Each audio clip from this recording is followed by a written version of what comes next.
As you hold it in your hands, it makes an uncomfortable crunching sound.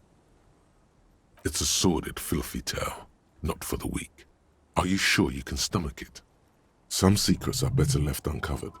Don't even try. Seriously.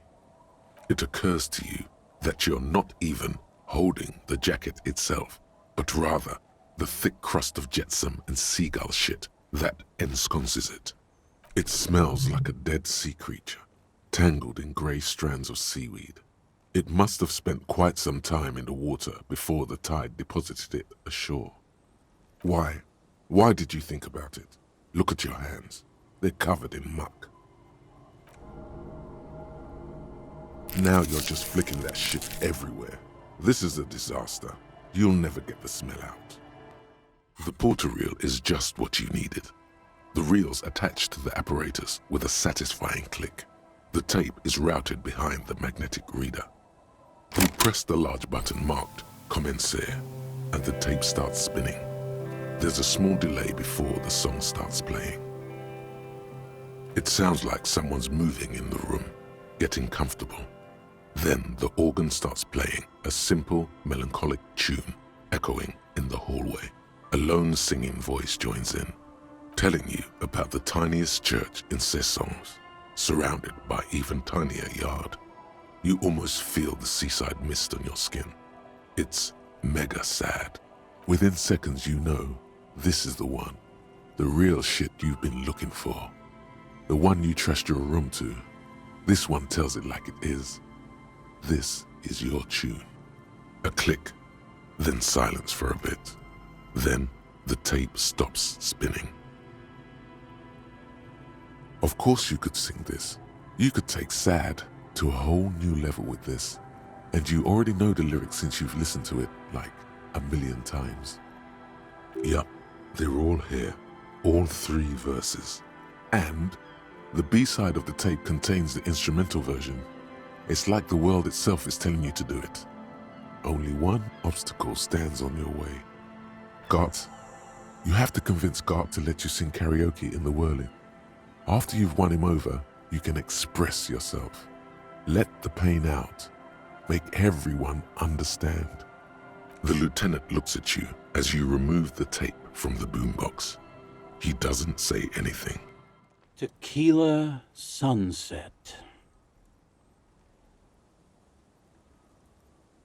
Ah, tequila. I knew you'd come through. That's fucking great, man. Let me see. What? This isn't my jacket. My jacket was beautiful.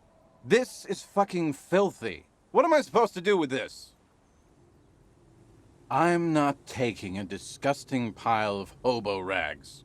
I may be in an irrecoverably decaying orbit, but I've still got standards. Either bring it back the way it was before, or find a dumpster to burn it in. You know, despite the guano, it looks like the jacket itself is stain resistant. It may just need a good scrubbing. Good to see you, friend. Do I have deals set up for you, buddy boy? So what do you want?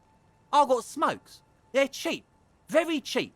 I got Pilsner. Great deal. You won't get a better deal on that piss. Spirits I can let go for 300 real. I also have speed.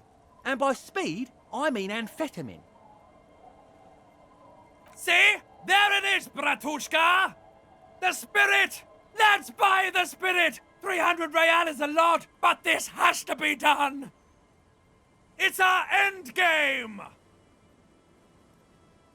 Bratan, you don't understand! It's not just another drink! This is what our relationship has been building towards all these years! This is the climax, the mystery, the virginal sigh! You have to buy it from him! Get it off him! Kill him if you have to! Our ultimate fate depends on it, and the fate of many worlds. The lieutenant looks at you, looking at the bottle of spirits, then at Rosemary, suspiciously. Hi, by amphetamine I mean speed. Sure did, buddy boy. That's why I said amphetamine. I mean speed. I mean amphetamine. I got both. Aye, that's what I said. Good, good, my man. Now what can I offer you? Oh, the system's been good to old Rosemary here, and I'm milking her like a bitch goat in the backyard. You see, friend, man makes his own luck, and I made mine real good. Got my hands on 3 bottles of liquor exquise, sold 2 to the fellows around here, and immediately invested the profit. Bought cigarettes, bought beer, even bought a bit of speed. And look at me now, I got everyone on my hook. The hook. Where is it? I can't see it. Of course, of course, of course. It is what it is, you know. What it's always been. People, buddy boy, it's the people. See, friend, it's real valuable. Worth every real, if you catch my drift. Got it from a bit of a business venture. You know, it's funny, actually. He's finding it difficult to focus his watery gaze. What? Keep him talking. This guy. Conversation might bring a discount, no? Oh, this is medicinal spirits. The good stuff. Got it from the doctor's office. He ain't shitting you! Medicinal spirits are a blast, Bratan! The flaming truth of this joke of a world! I got one of those scientific ampoules a few months ago. Torpedo, they call it. It's supposed to keep a man from taking a drink. Didn't stop me for shit, that's for sure. 5 lemons with half a pack of butter and you're good to go. It really isn't. In a week, the goddamn kidneys started giving me all kinds of hell. Finally, the missus took me to a private doctor's office. Not a charity, the real thing. Those arseholes charged me 4 real to remove the damn thing. But I came out on top after all. The idiots left me alone in there. Now, I used to teach high school biology. I know what doctors use to preserve dead things. Swipe 3 cans of this blue medicinal stuff from the back room. Threw the snakes out and voila! What's left is this beautiful blue stuff. 98.7% almost pure alcohol. 2 I already sold to these fine gentlemen here. But this last one is yours for 3 real, if you want it. Don't say it.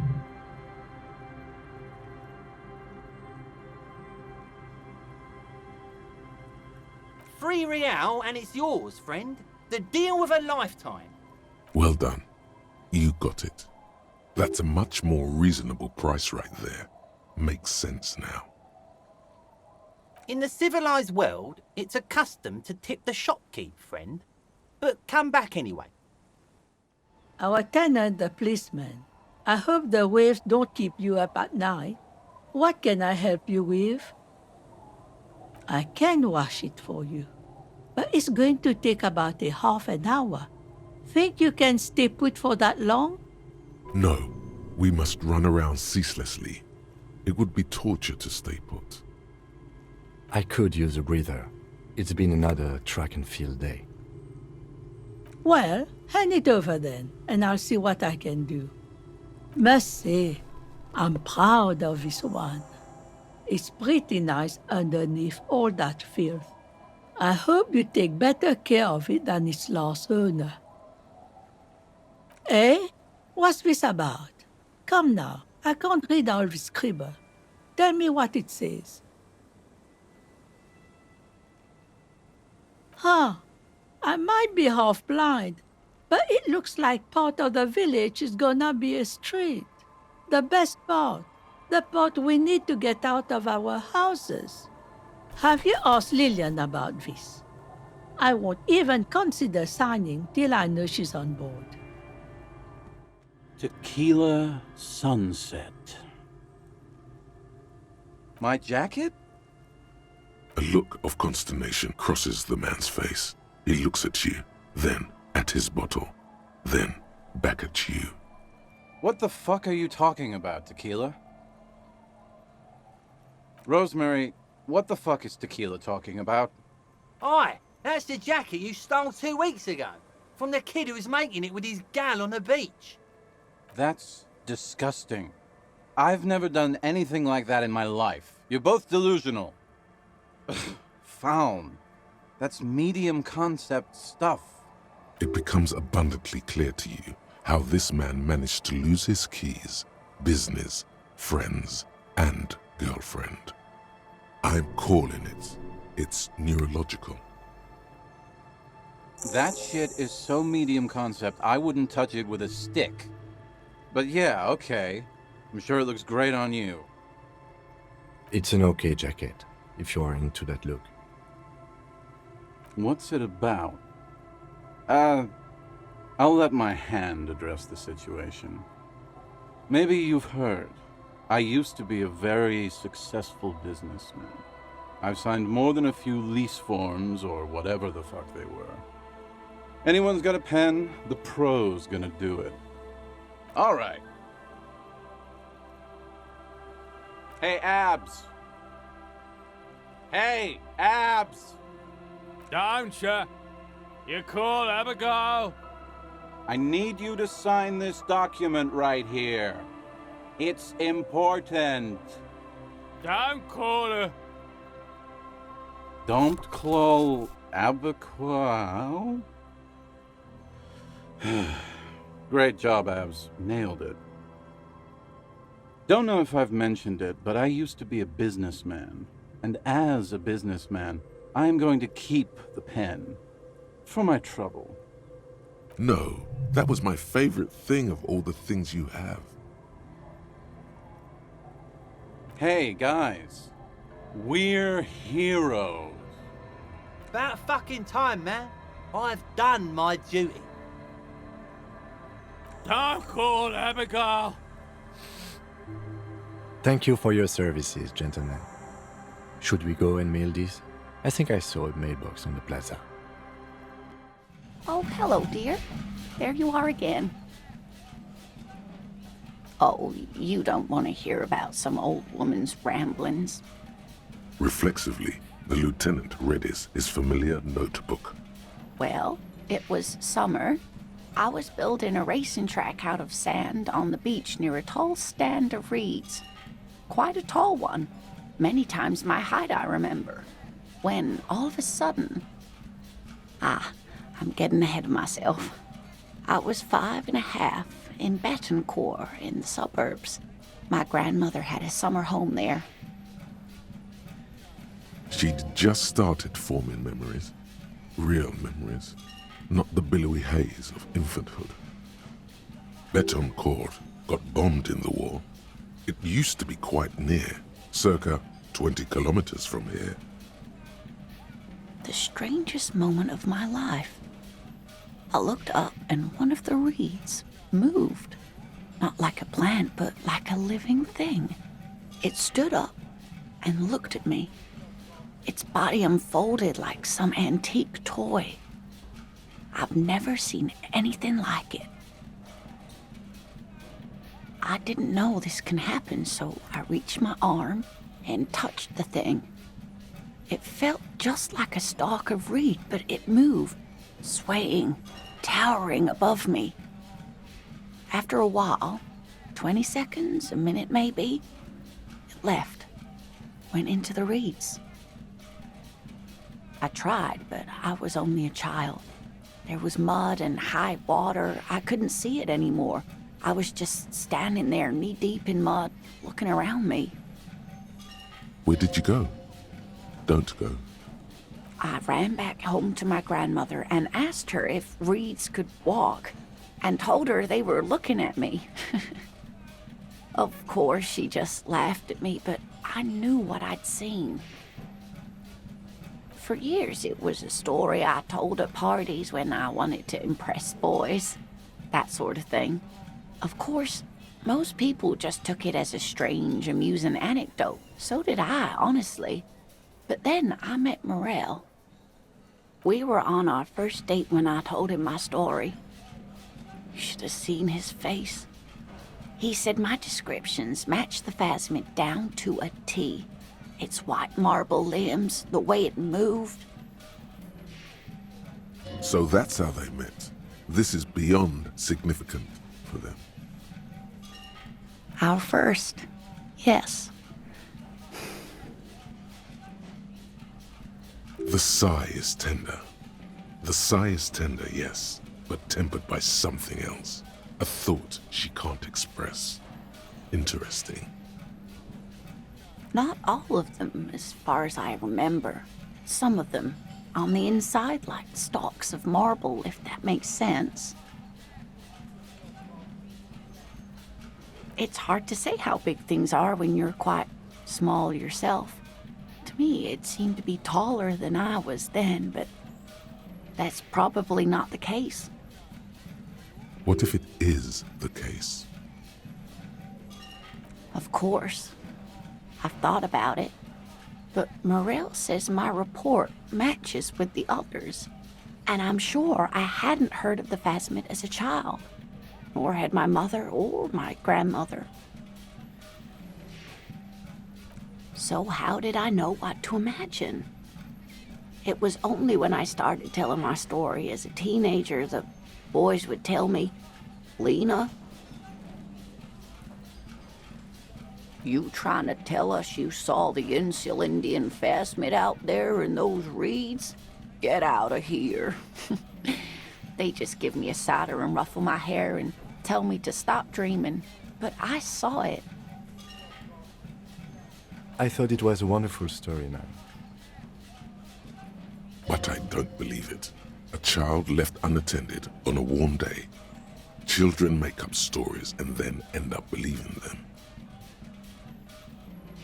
You're welcome, sweetie. I do appreciate the chance to relive it whenever I get one. It was just such an impossibly sunshiny day. So warm. And she could get up and walk right into the reeds on her own, into the mud, anywhere. Goodness, how is he? Did he say why he hasn't returned yet? He's fine, ma'am. As we had suspected, he couldn't get back earlier because the water lock on the canal was broken. Now he's just finishing up some work. Oh, yes. That's my Morel. He's bound to catch a cold staying out there for so long. But I am so relieved to hear that he's okay. Thank you for putting an old woman's heart at ease, if even a little. You haven't, however. There are dangers out there. Our aging body's foul. Her heart won't rest until Morel is safely back with her. You know, to hell with it. Let's have more cryptids. Of course, officers. Is there a particular cryptid you two are interested in learning about? That would be the Giant of Coconur. The giant lives in the most arid parts of the vast Coconur Desert in South Samara, casting a strange light across the barren wastes. A mirage or a psychogenous luminance. No one knows for sure. It is like an awful mountain appearing from below the horizon and expanding to cover almost a third of your field of vision. The towering luminosity of Coconur is a bad omen in local folklore. Some say it's a fata morgana, others, fate unimaginable. Hooey. No animal can be that large. It's a mirage. That's what makes it so peculiar. A species surviving at the very limits of scientific law. The giant of Coconur must be the largest animal the planet can support. There are limits, you see, to how large a metabolism an ecosystem can beget. Some say a gravity anomaly below the Coconur Desert might allow the creature to grow to these gargantuan sizes. Great. This is great shit. You need more. Gravity anomaly? Digging it. Digging this parascientific stuff right here. Cryobacter catlensis. Yes, a unicellular bacterium that was discovered in one of the northernmost points of Kutla, on the Boreal Plateau by renowned geologist Caitlin Mijanou some 70 years ago. The bacterial colony Mijanou found had remained alive while frozen in ice for longer than anyone could reliably estimate, certainly from before recorded history. Mijanou disappeared shortly after injecting herself with the bacteria she had brought back to study, no doubt in hopes of prolonging her own life.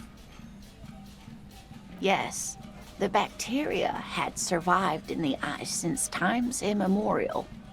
It is not hard to see where she could have gotten the idea. It's actually a little hard to see. But do go on. Yes, and she's quite mad, too. After she treated herself with the bacteria, she stopped aging, but also became increasingly eccentric and irascible, so that even her oldest friends were forced to pull away. We can assume that she has been living somewhere in the wilderness for decades now, all alone except for the Cryobacter catlensis coursing through her bloodstream. The gnome of Jeroma. Oh, yes. None of its victims survived. Grieving relatives never even found their bodies because the gnome's venom dissolved organic tissue. It was reportedly a small creature with webbed fingers and a protruding forehead and a gangly little thing. Quite scary to look at. A couple of campers found it when it was already dying. They heard an odd wailing in the woods and followed the sound. They were scared and wrapped it in tarpaulin to suffocate it.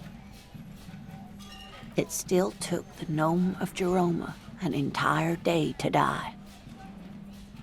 If the body of the creature was found, why aren't there detailed illustrations of it in science textbooks, confirming the existence of this very little species?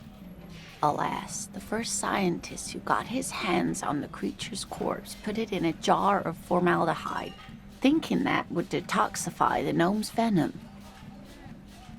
Instead, all the venom leaked out of the creature's teeth and into the surrounding liquid, dissolving the creature itself.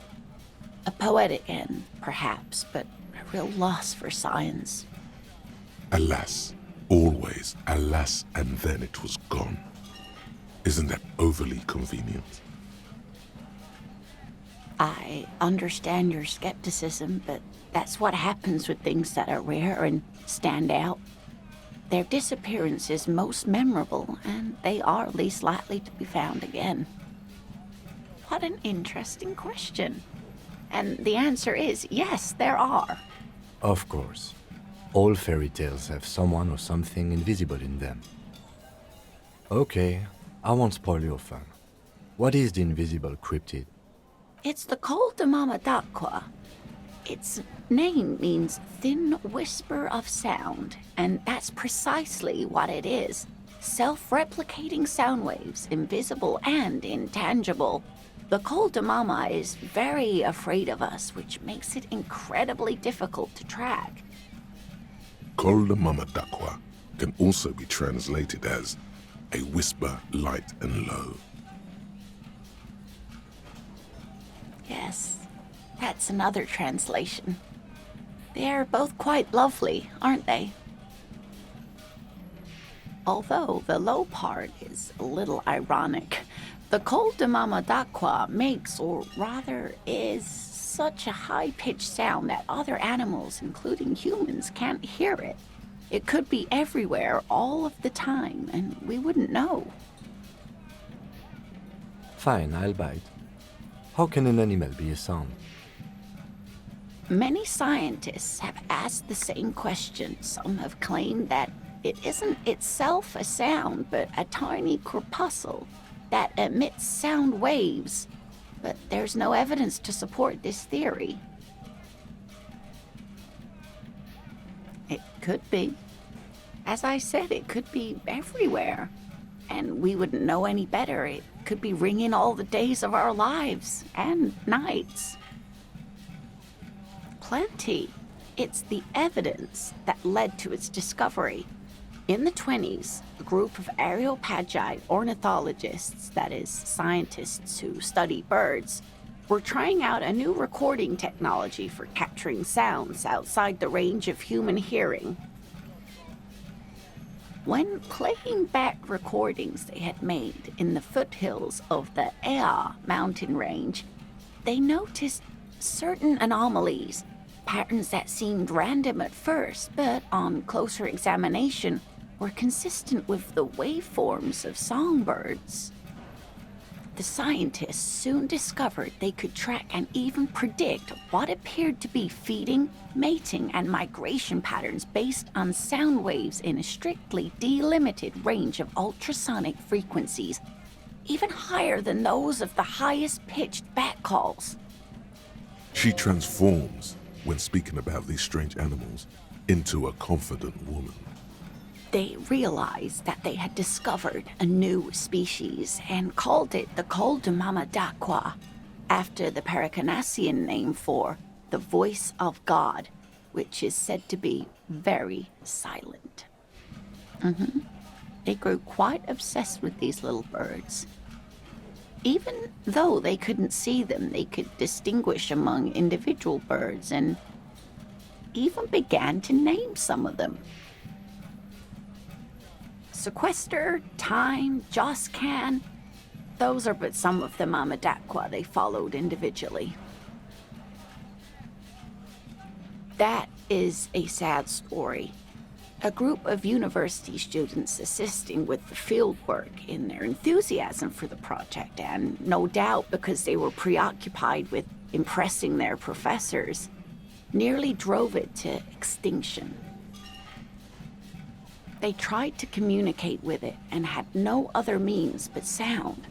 So they started sending out sound waves at frequencies they thought might match the Mamadakwas. And what happens when a sound wave meets another sound wave of the same frequency, dear? This lady really should be a teacher. She's really good at the explaining things thing. Psst. They cancel each other out. Psst. Exactly. And these tests were performed so recklessly that when they happened upon the right frequency, well, they wiped out most of the population. Great regret washes over her. A wending cloth. After that, the corpuscle appears to have migrated elsewhere.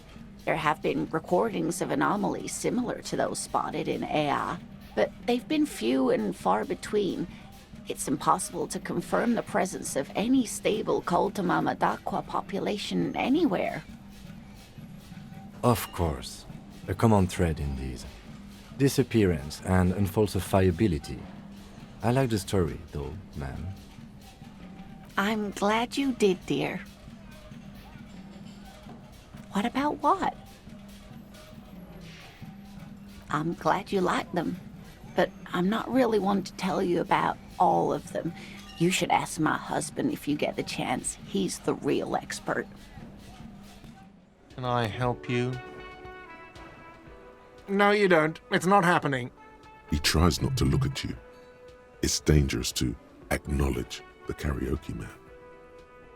The whirling doesn't need more sad style. That's one of the styles it can do without right now.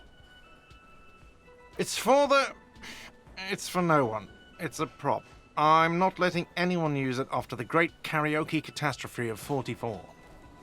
A lot of people got killed because some arsehole wanted to sing karaoke. Okay, yes, it's for some clients. Ha! Well, we don't have any tapes. They all got stolen. He's lying, but whatever, you don't really need his lame tracks. The man in the vest and the violet shirt stares at the tape you've just given him. He begins to frown, hard. This is the look of a man who's defeated. He knows he's out of excuses. Fine, fine. Climb on that stage and do your thing. Just get out of my hair. I'll plug it in for you. Damn this karaoke machine. I'm having it uninstalled, he mumbles to himself. Oh yeah, time to do the damage. The stage is all set up for your performance. Feels silent. You can hear the pellets creak under your feet. You feel a little dizzy, a little unsteady suddenly. So, are you ready for your thing now? Let me know when I should turn on the karaoke carousel. I can see that. Immediately, a loud feedback noise startles the room. You feel like an amateur. How are you supposed to hold the mic? Should you just sing into it? Where should you stand? Hands. Where do you put your hands? The bar is full and buzzing with chatter. No one is paying you any attention. But still you feel your knees turn to noodles. Okay, now a couple is looking at you. Even worse. You're sweating. They are going to hate you.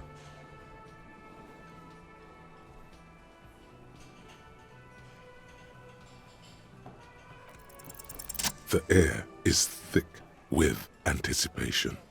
Someone dims the lights as the music starts. Okay, here we go.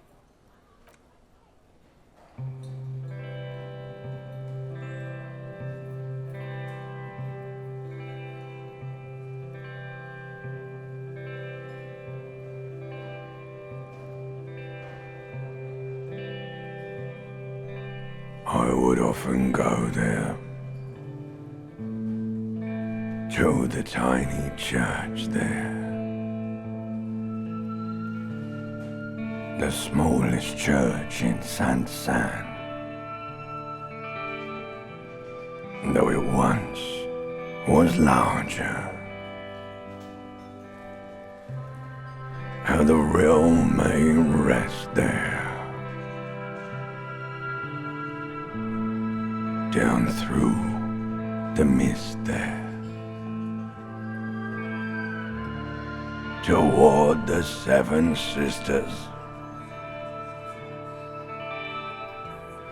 toward those pale cliffs there. I would often stay there, in that tiny yard there. I have been so glad here, looking forward to the past here. But now, you are all alone. None of this matters. No, none of this matters at all.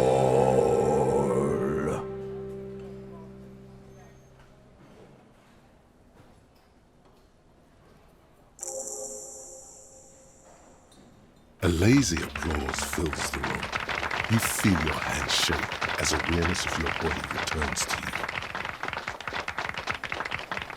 The lieutenant doesn't say anything, but gives you a quick smile before turning away. He's incapable of blushing, but if he weren't, he'd blush. Good, good. Are we ready? I want to unplug the microphone now. Last words? Was that? Could it be the Col de Mama d'Aqua? No, it's probably just your imagination ringing in your ear.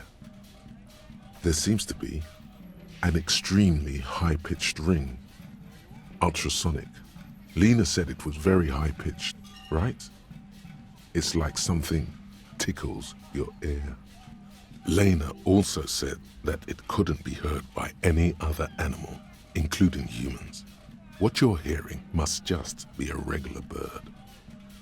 Honestly, your ear isn't hearing a whole lot.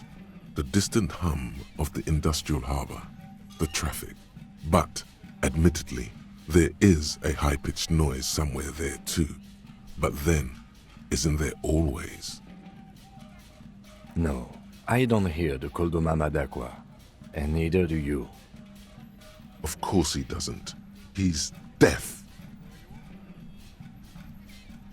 There it is again. You're about to rediscover a long-lost species.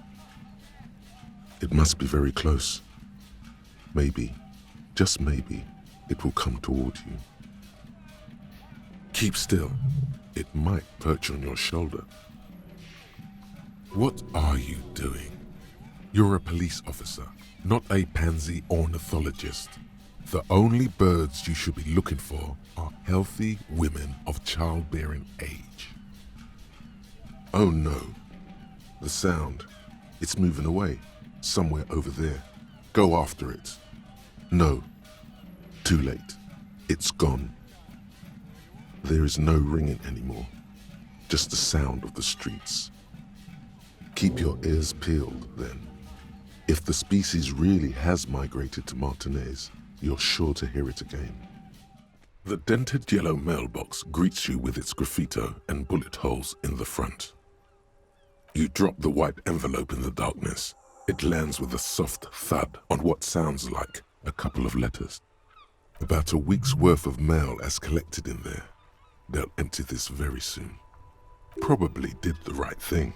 You can't trust that slug, Everard. You know he's going to play you somehow. All right, let's go back to Everard. If we don't mention anything to him, he won't know before it's too late. The door has seen better days. The layer of paint has started to peel off due to the salt and wind from the sea. Even the lock looks slightly rusted. I'll be sleeping in my room in the whirling. We'll meet in front of the shack in the morning. The bed is comforting, if a bit run down. Still, you've earned a rest. Across the room, the heating system hums its soft lullaby. The mattress feels soft and sheets warm. It only takes you moments for the world to fall away. Thoughts, baby. A million little lights in the dark. You're one fine instrument, brother. All those faces and all those names. All that laughter and screaming and scheming around. Every corner and every street. Recorded in you forever on Faraday. On and on it goes for untold hours. At the disco where you first asked her to dance. Rising, rising above the dark curvature, the great wingspan of sleep, studded with stars. Behold, there are millions of them down there.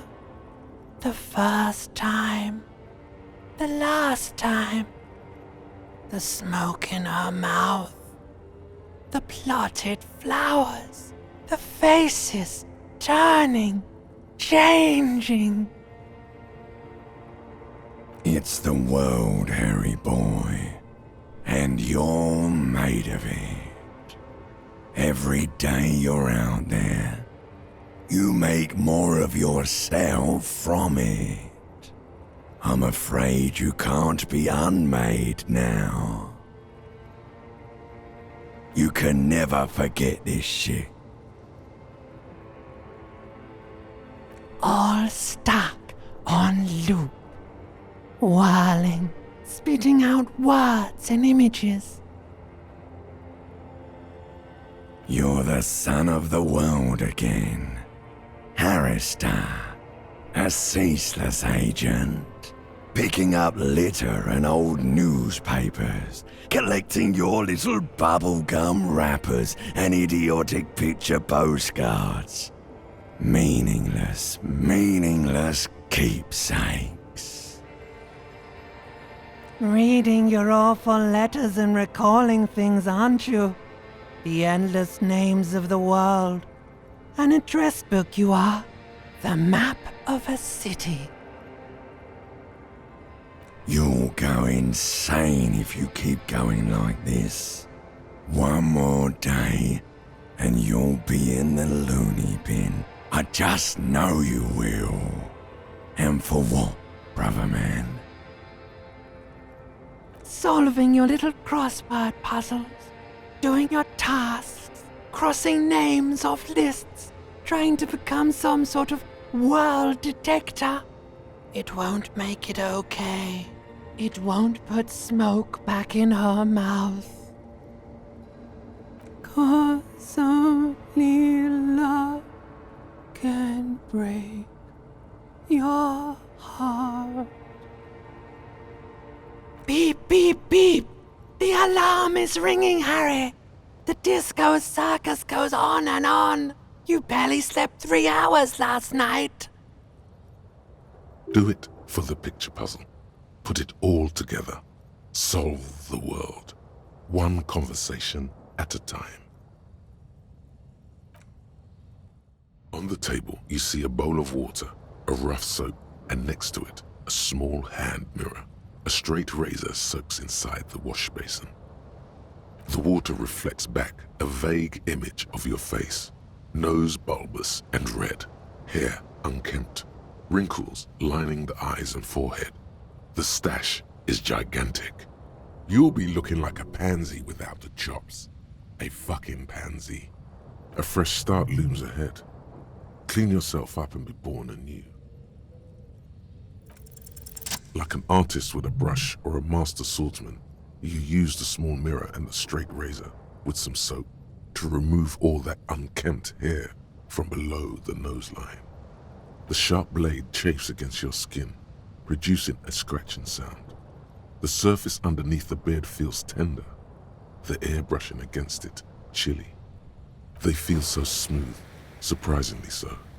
A feeling of freshness overcomes you, as if you just came from a cold bath. The water reflects back a vague image of your clean-shaven face.